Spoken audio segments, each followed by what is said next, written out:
IPL 19వ సీజన్కు శనివారం నుంచే తెరలేవబోతోంది. ఇప్పటికే అన్ని జట్లు ముమ్మరంగా ప్రాక్టీస్ చేస్తున్నాయి. తాజాగా ఈ టోర్నీలో పాల్గొంటున్న 10 జట్ల కెప్టెన్లతో బీసీసీఐ సమావేశమైంది. ఈ సమావేశానికి తొలిసారి అందరూ భారత ఆటగాళ్లే కెప్టెన్లుగా రావడం హైలైట్గా నిలిచింది. ఈ సందర్భంగా బీసీసీఐ మ్యాచ్ రిఫరీలు జవగల్ శ్రీనాథ్, నితిన్ మీనన్, అంపైర్ పావెల్ సభ్యులు టోర్నీలో ఆడే కీలక నిబంధనల గురించి కెప్టెన్ల అభిప్రాయాలను తెలుపుతున్నారు.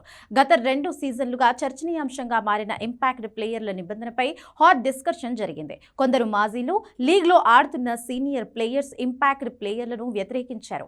ఇంపాక్ట్ ప్లేయర్ల నిబంధనలపై ఇటీవల ఢిల్లీ క్యాపిటల్స్ సారథి అక్షర్ పటేల్ అసంతృప్తి వ్యక్తం చేశారు. గతంలో రోహిత్ శర్మ, కోహ్లీ సైతం ఇదే అభిప్రాయాన్ని వ్యక్తం చేశారు.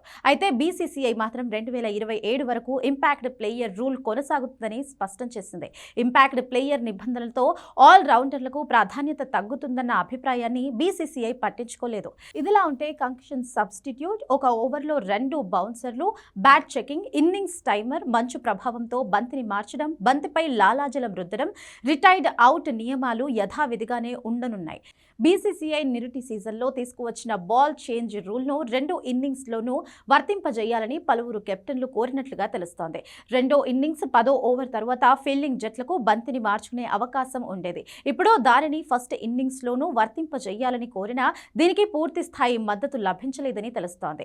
అదిగాక బీసీసీఐ ఇటీవల విడుదల చేసిన ట్రైనింగ్ గైడ్ లైన్స్ పైన నాయకులు మరింత స్పష్టత కోరినట్లుగా తెలుస్తోంది. అనంతరం ఐపీఎల్ ట్రోఫీతో ఫోటోషూట్ జరిగింది. అలాగే కెప్టెన్లందరూ సరదాగా టెన్నిస్ బాల్ మ్యాచ్ ఆడి సందడి చేశారు. ఇక ఐపీఎల్ 2026 సీజన్ మార్చి 28న చిన్నస్వామి స్టేడియం వేదికగా ఆరంభం కాబోతోంది. తొలి మ్యాచ్లో defending champion Royal Challengers Bengaluru, Sunrisers Hyderabad తలపడుతున్నాయి.